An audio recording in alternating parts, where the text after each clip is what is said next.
할렐루야. 오늘 본문은 우리가 왜 찬송을 해야 하는가, 그 이유가 기록되어 있습니다. 본문 21절 말씀 보니까 이 백성은 내가 나를 위하여 지었나니 나를 찬송하게 하려 함이니라, 이렇게 기록하고 있습니다. 왜 우리가 하나님을 찬송해야 하는 것입니까? 그 이유는 우리가 창조된 목적이 하나님을 찬송하기 위해서 만들어졌기 때문에 그렇습니다. 이렇게 말하면 어떤 분들은 우리가 하나님의 노예인가, 우리가 하나님의 기쁨 종가, 이렇게 얘기하실 분들이 있을지 모르겠는데, 그렇다고 우리가 찬송하는 노예로 혹은 하나님의 기쁨을 위해서만 만들어진 기쁨조는 아닙니다. 그럼에도 불구하고 우리 인생의 가장 중요한 사명은 하나님을 찬양하는 일임에 틀림이 없습니다. 이 구절에서 우리가 믿고 있는 이 웨스트민스터 신앙고백서 소요리 문답 1문과 1답이 거기 기록되어 있습니다. 소요리 문답 제1문이 무엇입니까? 인생의 제일 되는 목적이 무엇인가? 라는 질문입니다. 여기에 대한 답변도 있습니다.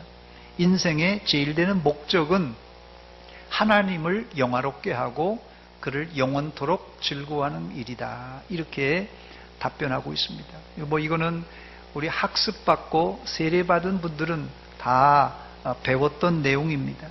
그렇습니다. 우리 인생의 목적이 무엇인가? 제일 되는 목적은 하나님을 영화롭게 하고 영원토록 그를 즐거워하는 일입니다.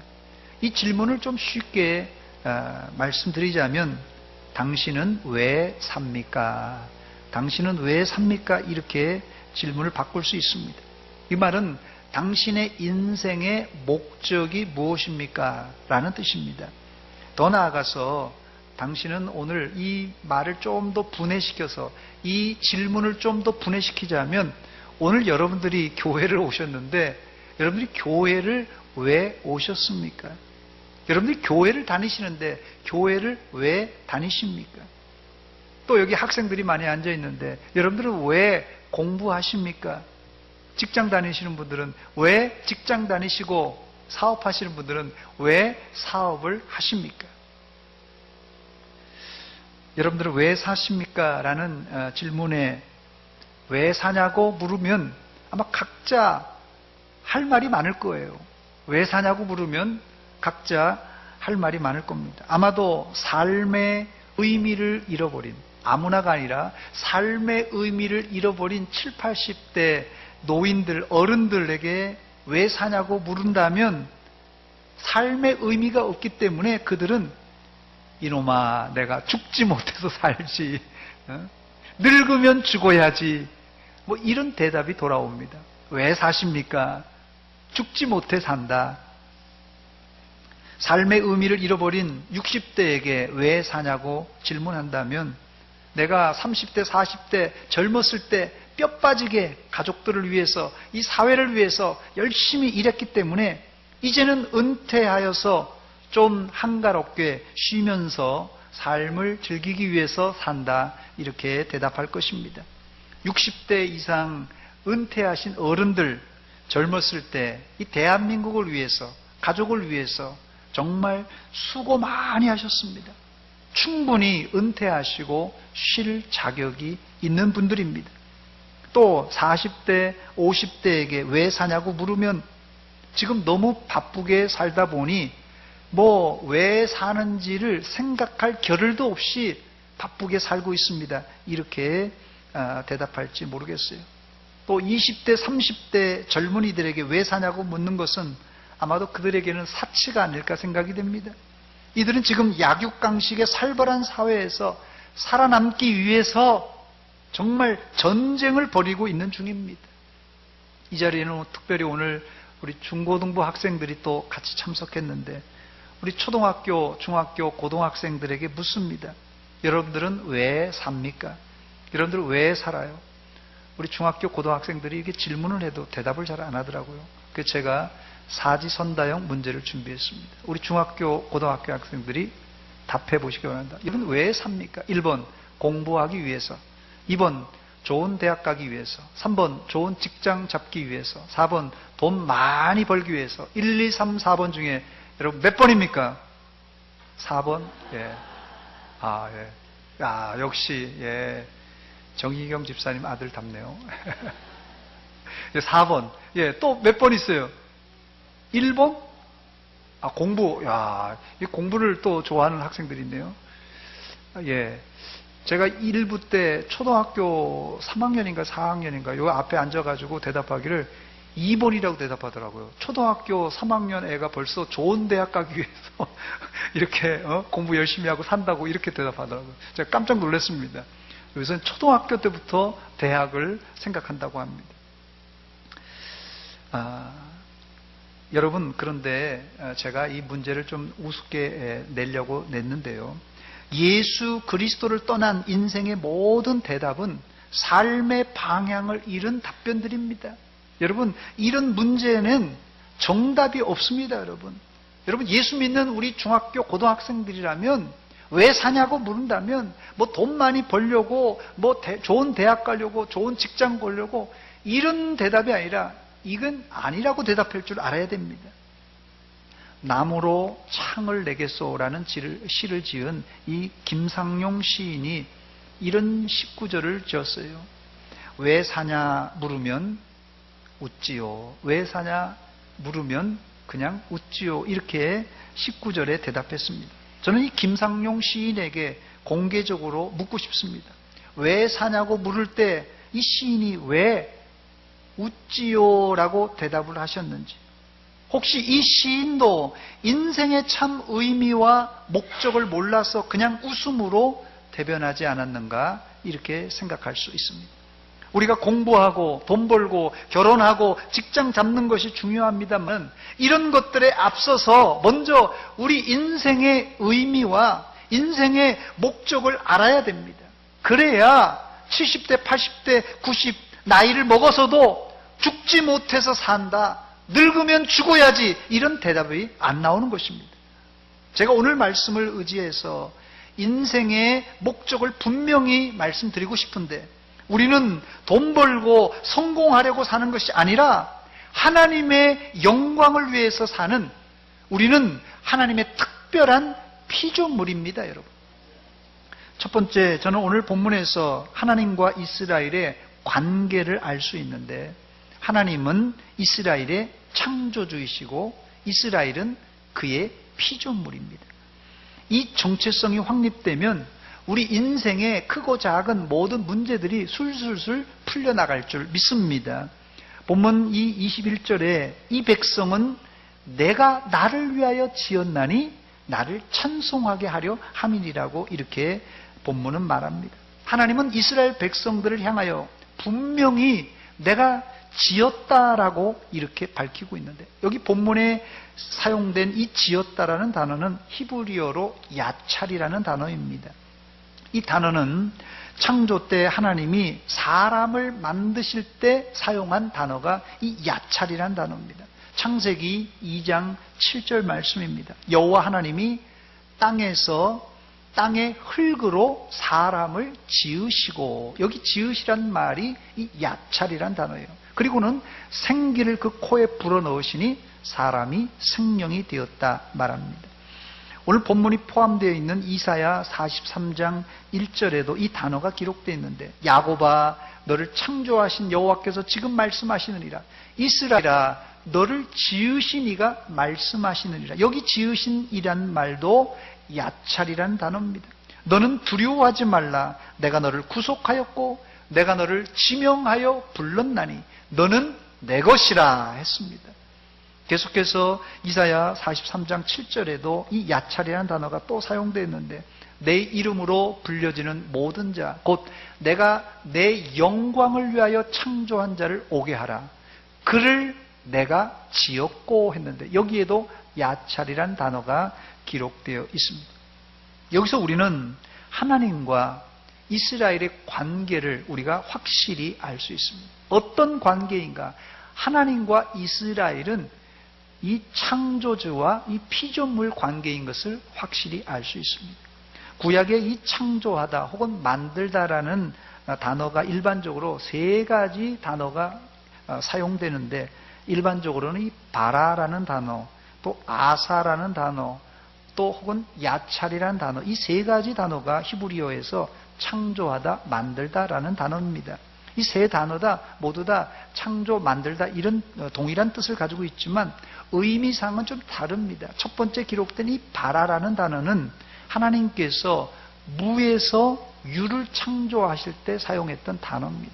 그래서 이 단어는 창세기 1장 1절 우리가 잘 아는 태초에 하나님이 천지를 창조하시니라, 이 창조 때는 이 바라라는 단어를 사용하였습니다. 그리고 이 아사와 또 야찰이라는 단어도 같은 만들다, 창조하다는 단어인데, 이 단어는 의미가 이미 만들어져 있는 재료를 가지고 그걸 또 다른 어떤 것을 만들 때 이 아사, 야찰이라는 단어를 씁니다. 예를 들어서 하나님께서 천지와 우주 만물을 창조했지 않습니까? 그 하늘과 땅을 만드셨으니까 땅의 흙을 취해서 누구를요? 사람을 만들 때 요 아사 혹은 야찰이라는 단어를 씁니다. 물론 이 세 단어가 이 바라나 아사나 야찰이라는 단어가 혼용해서 사용될 때도 있습니다만은 큰 의미상은 이렇게 기억하면 될 것입니다. 두 번째, 자 그렇다면 본문에서 이사야 선지자는 왜 이스라엘 백성들을 향하여 창조, 만들었다, 지었다 이런 단어를 사용하고 이 예언의 말씀을 이스라엘 백성들에게 들려주었던 것입니까? 그 이유가 있어요. 그 이유는 왜 이스라엘 백성들에게 하나님이 너희를 창조했다, 너희를 지었다 이 말씀을 들려주었냐면, 그 이유는 이스라엘이 이사야 선지자 시대 때 음란하고 타락하여서 하나님을 떠나버렸습니다. 이사야 시대를 한마디로 묘사하면 이사야 1장 3절에 나온 내용이 말씀입니다. 소는 그 임자를 알고 나귀는 그 주인의 구유를 알건만은 이스라엘은 알지 못하고 나의 백성은 깨닫지 못하는도다 하셨도다 그랬어요. 여기 두 종류의 짐승이 나옵니다. 첫째는 소가 나오고 두 번째는 나귀가 나옵니다. 심지어는요, 소, 나귀가요 IQ가 높습니다. 여러분, 소도 IQ가 높아요. 그래서 소도 자기에게 여물을 주는, 먹이를 주는 주인을 알아보고, 나귀도, 당나귀도 자기의 주인을 알아보는 법입니다. 그런데 이스라엘은 자기를 창조하신 그 주인 대신 하나님을 몰라본다는 것이에요. 한마디로 이스라엘 백성들은 싸가지가 없다는 말입니다. 여기서 우리 속담이 나오죠. 예? 이런 사람 뭐라 그래요? 짐승만도 못하다 이런 말 하지 않습니까? 이스라엘은 지금 짐승만도 못한 거예요. 소도 나귀도 주인을 알아보지만 이스라엘은 주인을 못 알아보는 거예요. 이거 짐승만도 못한 거 아니에요? 짐승은 알아보는데.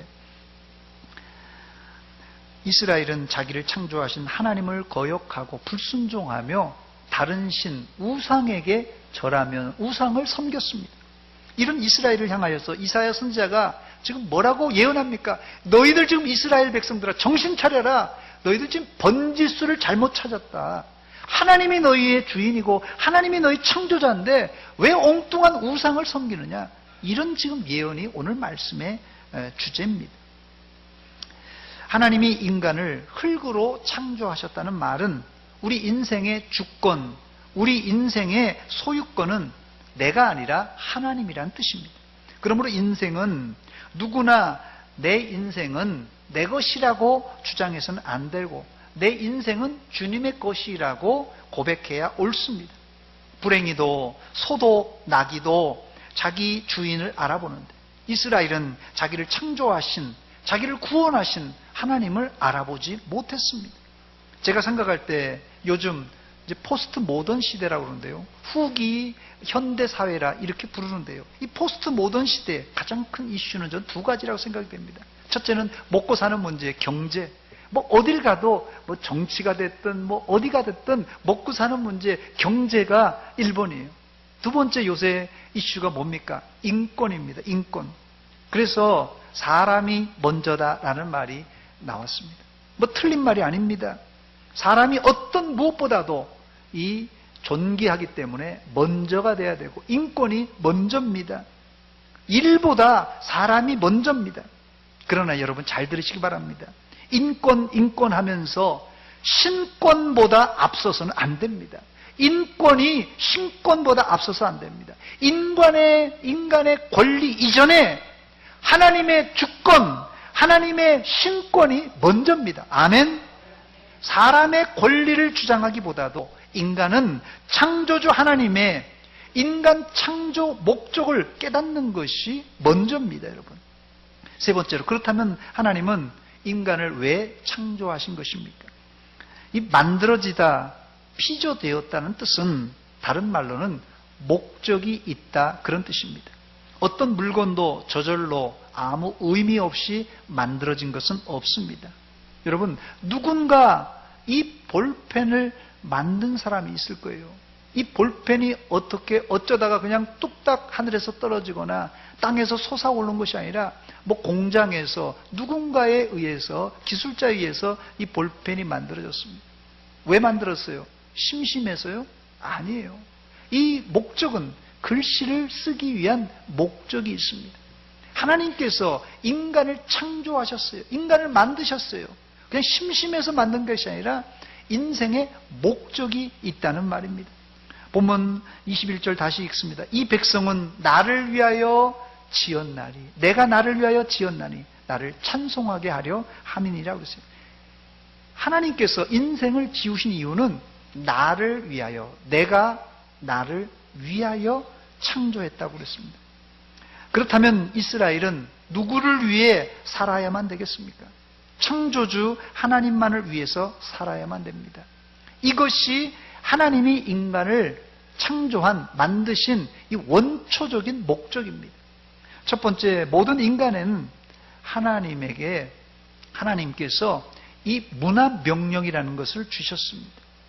문화명령, 이 창세기 1장 28절에 나오는 내용입니다. 하나님이 그들에게 복을 주시며 하나님이 그들에게 이르시되 생육하고 번성하여 땅에 충만하라, 땅을 정복하라, 바다의 물고기와 하늘의 새와 땅에 움직이는 모든 생물을 다스리라 하시니라 했습니다.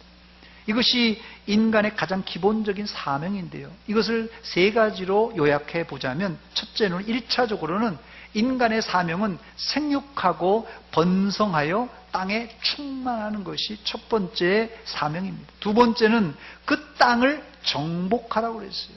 세 번째는 모든 생물을 다스리는, 잘 다스리라 그랬어요. 만물의 영장이 되는 것이 인생의 사명입니다. 혹시 여러분 가운데 왜 사는가, 이런 인생의 회의와 갈등이 있는 분이 있다면, 하나님이 인간을 창조하신 후에 처음 주셨던 이 문화 명령을 기억하시고 이 명령에 충실하여 생육하고 번성하여 땅에 충만할 뿐 아니라 땅을 정복하고 이 자연 만물들을 잘 다스리는 그런 사명을 감당하시길 바랍니다. 이 명령은 세상 모든 사람에게 주신 본분이에요. 두 번째, 하나님은 많은 민족 가운데 이스라엘을 선택하시고는 그들에겐 특별한 사명을 주셨는데, 어느 민족에게도 이런 사명을 안 주셨어요. 이스라엘에겐 특별한 사명이 뭡니까? 하나님을 찬송하기 위해서 이들을 선택하셨습니다. 본문 21절 다시 읽습니다. 이 백성은 내가 나를 위하여 지었나니 나를 찬송하게 하려 함이니라 그랬어요. 이집트나 주변의 어떤 나라를 향하여서도 나를 찬송하라고 한 적이 한 번도 없습니다. 오직 이스라엘을 위해서, 이스라엘을 선택하고 이 말씀을 하셨어요. 여기 이 기록된 이 찬송이라는 단어는 히브리어로 테일라라는 단어인데, 이 테일라라는 단어는 무슨 뜻이냐면요, 하나님을 향하여 노래 부르다, 노래로 하나님을 축하하다, 하나님을 축복하다, 혹은 하나님을 칭송하다, 하나님을 자랑하다, 이런 뜻입니다. 앞서 서론에서 말씀드렸듯이 우리가 하나님의 기쁨조도 아니고 우리가 왜 찬송해야 되는가, 이렇게 불만이 있는 분들이 있을지 모르겠는데 이렇게 약간 삐딱한 분들이 있어요. 근데 이스라엘 백성들도 약간 삐딱한 면이 있었습니다. 이스라엘 사람들도 왜 우리가 하나님을 찬양해야 되는가, 이런 불만이 있었어요. 이스라엘 백성들도 내 인생은 내 것이지, 내 인생이 내 것 아닌가 이렇게 생각하고는 자기 멋대로 하나님과 상관없이 우상 숭배하고 음란하게 살았습니다. 이것이 그들은 자유라고 생각했고 이것이 행복이라고 생각했습니다. 사실 이런 마음은 사춘기 학생 때 갖는 생각으로서 어쩌면 긍정적인 면에 있어서는 내 인생은 내 것이다, 독립심도 기르고 아마 자기 정체성을 확실히 가질 수 있는 그런 긍정적인 면도 있습니다만은 실제적으로는 이것은요, 하나님에 대한 불신앙입니다. 내 인생은 내 것이 아니라 나를 창조하신 하나님의 것이라고 해야지 신앙적인 발언입니다. 인간은 하나님을 벗어나면 자유와 행복이 있을 것 같아서 하나님의 품을 멀리 떠나려고 자꾸 해요. 자꾸 멀리 떠나려고 합니다. 거기에는 불행과 삶의 허무가 찾아오고 말 것입니다. 그러므로 진정한 자유와 행복은 오히려 하나님께 매여 있고 하나님의 인간 창조의 목적을 발견하고 하나님을 찬송할 때 그때 인간에게 자유와 진정한 행복이 찾아온다는 것입니다. 저를 한번 따라서 하시기 바랍니다. 진정한 자유와 행복은 인생의 목적을 발견하고 하나님을 찬송할 때 옵니다. 그러니까 인간이 말입니다. 자유하려고 도망가고 하나님을 벗어나려고 하면요, 그건 불행이고 허무한 인생입니다. 오히려 하나님께 매여 있을 때 그게 자유요, 그게 행복인 줄 믿으시기 바랍니다. 그런데 이 찬송에 대한 이야기를 하면 어떤 분들은 부담을 갖는 분들이 많습니다. 나는 음치라서 찬송을 당체 못하는데 어린아이들한테도 이 얘기하니까 찬송 못해요, 그런 아이들이 있더라고요. 아마 어른들 가운데서도 찬송을 잘 못하는 분들 부담이에요.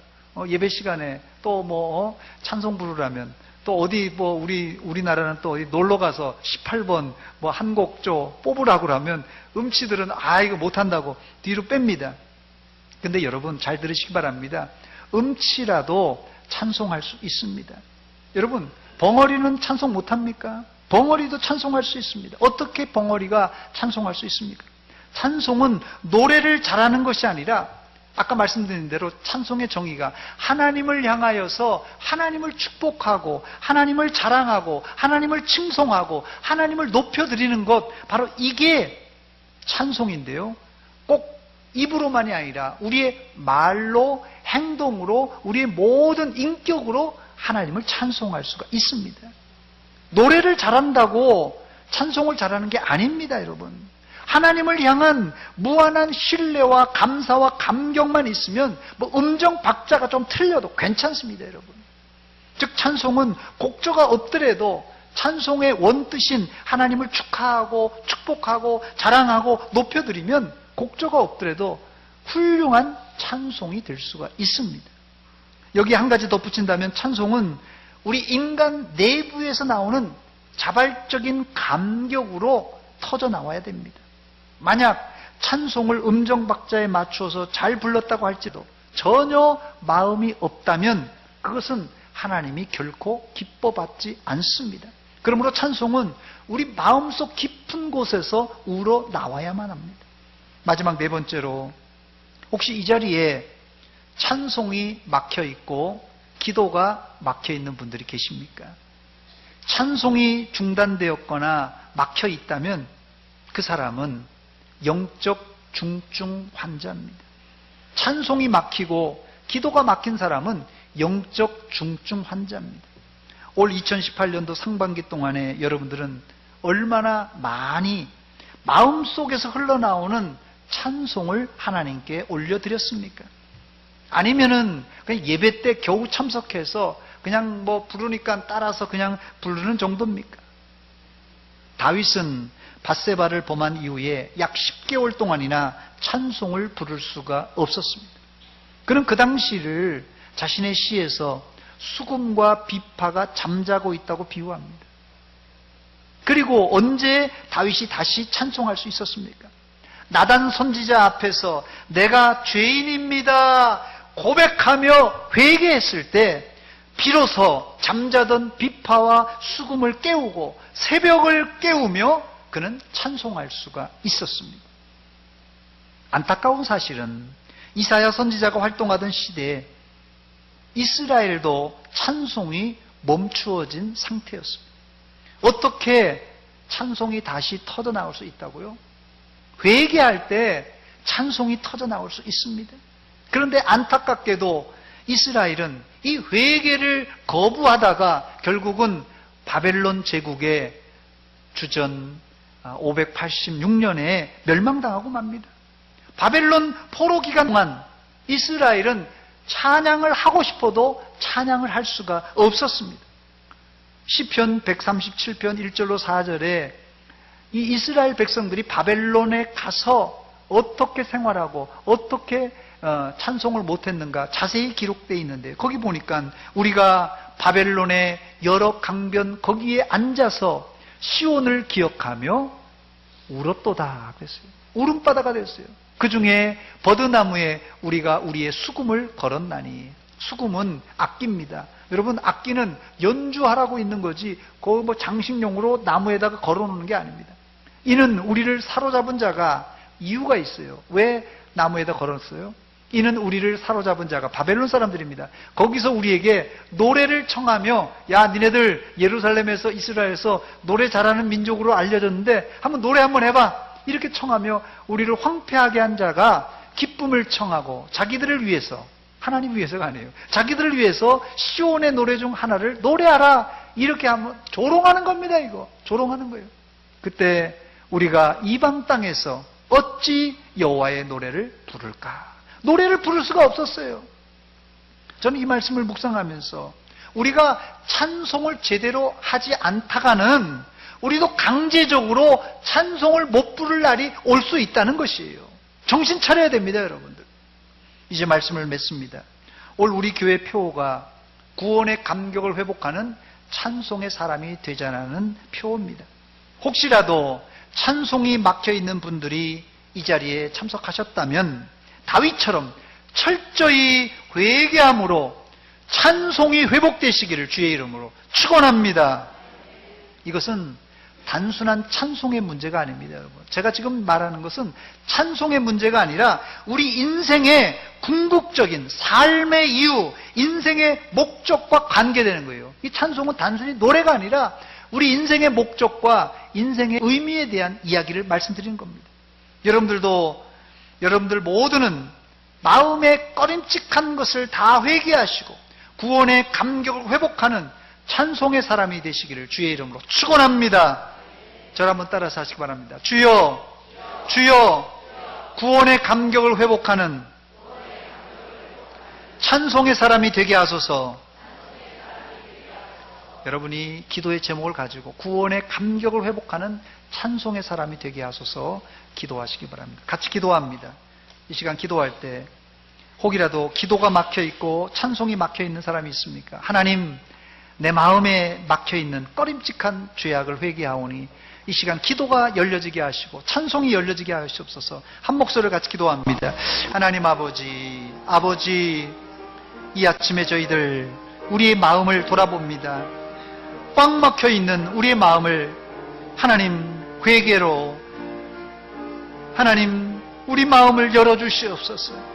죄를 회개합니다. 통회합니다. 자복합니다. 잘못했습니다. 하나님 용서하여 주시옵소서. 그리하여서 하나님 이제 하나님 앞에 늘 찬송하며 살게 하여 주시옵소서. 늘 교통하며 기도하며 살게 하여 주시옵소서. 우리가 하나님과의 아버지 하나님 관계가 아름답게 연결되게 하여 주시옵소서. 아버지 하나님 우리를 불쌍히 여겨 주시옵소서. 긍휼 베풀어 주시옵소서. 아버지,